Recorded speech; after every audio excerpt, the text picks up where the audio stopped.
Welcome back, watch people. Now, who'd have thought that a simple watch dealer from England would end up dealing with the FBI in the United States of America? No, me neither.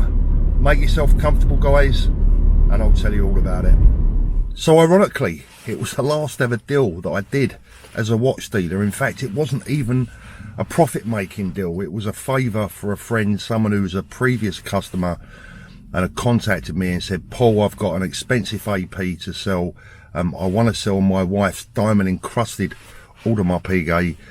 You're the man to sell it. Would you be kind enough to liquidate this watch for me and find me a good customer for it? So, you know, this was a guy that, as I say, was originally a customer but had become a friend, and I'd agreed to do this for him as a favour. Now, I've actually written some notes, and I'll tell you why I've written some notes, because this is quite a complicated story that I'm going to try and keep as brief as possible, but it's important that I tell the story in the correct sequence. And I've sat down this morning and remembered it and just wrote down the actual precise sequence of events. So I advertised this Audemars Piguet for my friend. I eventually found a buyer for the watch in the United States of America, a really very beautiful all-American family, lovely lady. She had never met me. She'd heard of me briefly via recommendation from a dealer in the United States, who told her that I was a sound person to deal with. She called me up, we did the deal over the phone. She didn't bid me on price, she didn't question me, she just said yes, and within a couple of hours the money had arrived into my account. The watch was sold. So I immediately then transferred that money from my account to my friend. The job was done, he had been paid, and she had purchased the watch. It was now time to ship. So the following morning I shipped the watch in my usual procedure. That included full insurance. The insurance alone cost around £400 to send this watch to the US. The value of the watch was over 50,000 US dollars.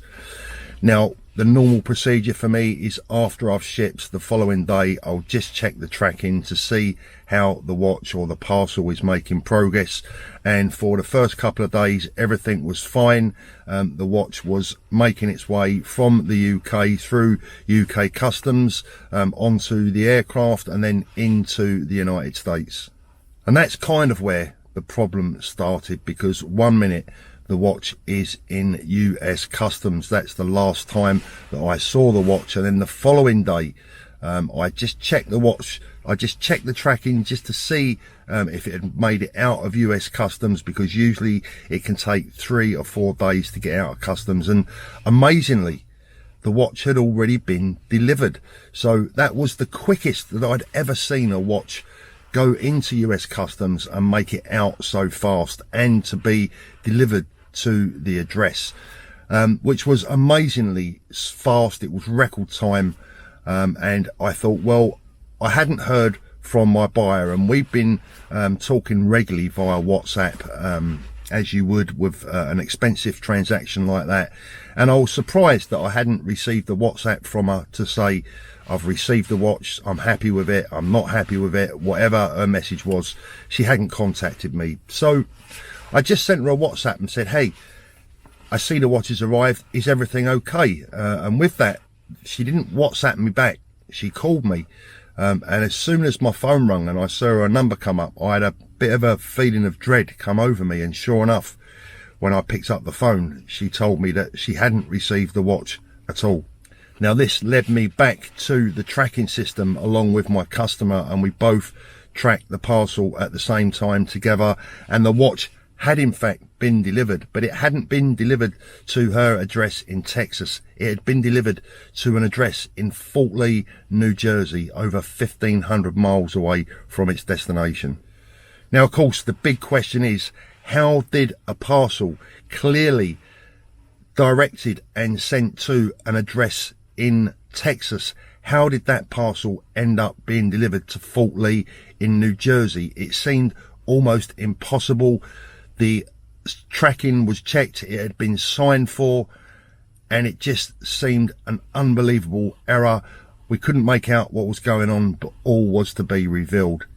Now, during this process, I have to say that my customer was an absolute saint. She was amazing. She was one of the strongest women that I've ever dealt with. She was switched on. She was fantastic. I cannot praise this individual enough. Not once did she moan. Not once did she question me. She just went along with this like, you know, a packet of sweets had gone missing. She was cool, calm and collected. And frankly, she was at this stage, she was holding me together rather than me holding her together. She was marvellous. Now, she understood that it was difficult for me, time zones being taken into account, for me to try and do too much investigations in the United States of America. So she got to work in the US and I got to work in the UK. So our first job was to track the driver who actually delivered the parcel to the address in New Jersey. Why did he ask someone to sign for a parcel that had been addressed to someone in Texas? Why did he deliver that parcel to someone in Fort Lee in New Jersey? It just didn't add up. It didn't make sense. And within less than 24 hours, we'd actually traced and spoken directly to the driver whose GPS system confirmed that he dropped that parcel off at that address at a specific time. The GPS system on his own, the system where they track the parcels confirmed, but his story just didn't add up, because he said that when he arrived to deliver the parcel and he described the parcel perfectly, I knew this was the parcel. Everything about the description matched my own. He told us that no one was in when he arrived at the address, and he'd signed for it himself. It was his signature, his initials on the tracking system, and he'd left the parcel on the front doorstep. This was getting fishier and fishier by the moment. None of this was adding up, and then all of a sudden, for me at least, the penny dropped.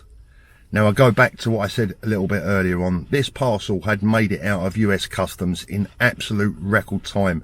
I've never, ever sent a watch or a parcel to the United States that has cleared US Customs in 24 hours or less. And in fact, not only had cleared US Customs, but had been delivered, signed for, and the deal had been done. The watch had been delivered all in less than 24 hours. This didn't work for me. There was something wrong. And why was it delivered in Fort Lee instead of Texas? Well, the answer to me was clear and it was obvious. Someone in US Customs or the parcel service there, I'm not sure where, but they clearly were involved in the x-raying, or they knew what was in this box. They had then not repackaged it, but readdressed it. Someone had readdressed this parcel to an address where they knew that their partner in crime, their friend, would ultimately end up as the delivery driver. Is this making sense? So someone in US Customs readdressed the parcel. It then went, they knew where it was going to go. It was going to eventually find its way into the hands of their friend who worked for the courier service. And then the guy working for the courier service tells a story that he signed for the parcel and left it on the doorstep, thereby hopefully exonerating himself from actually stealing the parcel in the first place. Now, I've got to tell you guys, at this stage, as far as I'm concerned, the watch is lost. I have now put in a claim to the insurance company. So by Saturday, I had put an insurance claim in. Remember, I told you that I'd insured the watch, and I'd forwarded all the insurance details to my customer in the United States. She was still an absolute angel. She still wasn't panicking. She wasn't giving up. She was chasing. And even to this day, I can't even begin to describe what a rock this individual was. Now, of course, not only had we traced and spoken to the delivery driver, I'd also checked him out via social media because I had his name, etc.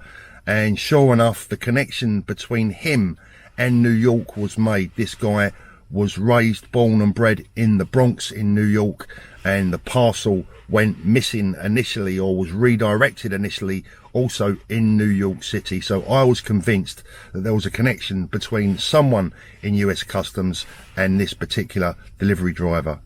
And whilst the US authorities seem to be taking this fairly seriously, you can imagine that every hour that passed, the recovery of this watch was seeming less and less likely.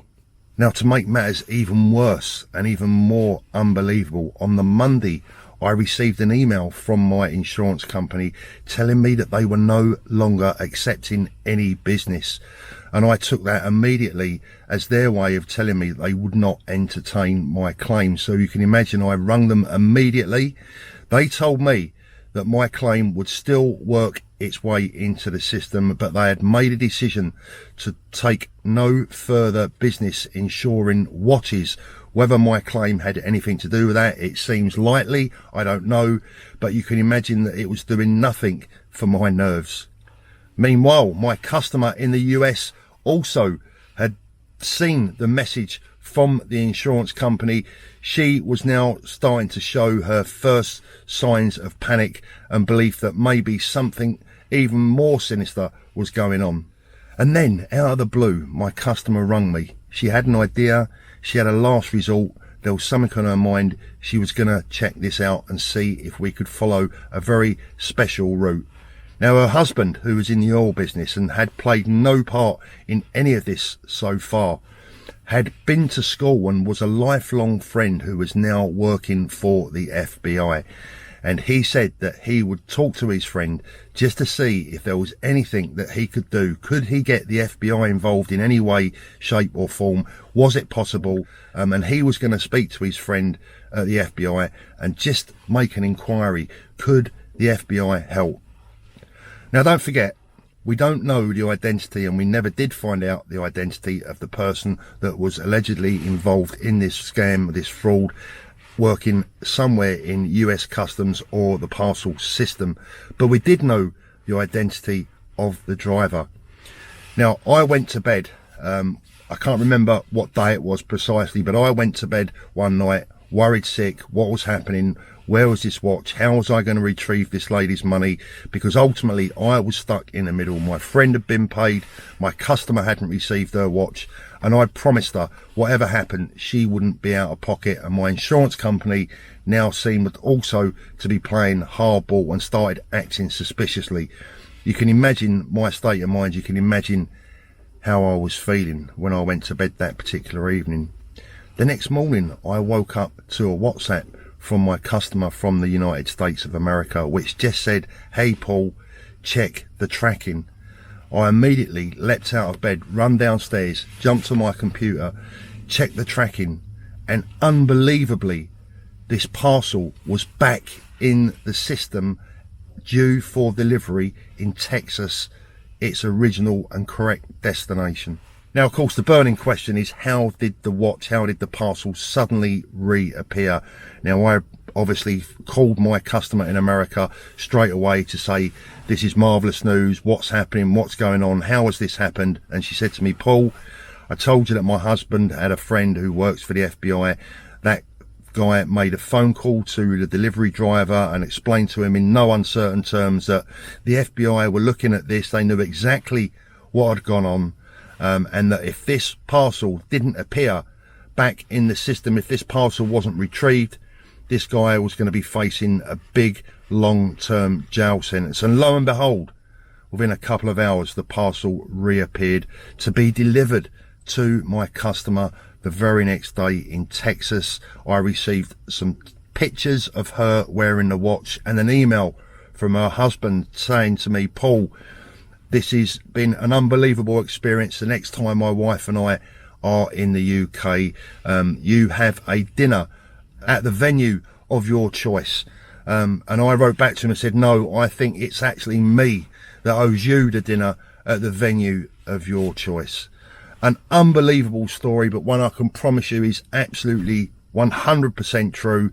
I actually have emails. One of them is right in front of me that I wrote to Thorpe Police in New Jersey. God, I tell you, if I wasn't already grey before this event, well, I certainly had a few more grey hairs by the time it concluded. But all eventually was well that ended well. And listen, I'm not trying to put anyone off of being a watch dealer, but if you're going to be a watch dealer, this is the sort of stuff that you need to come to expect.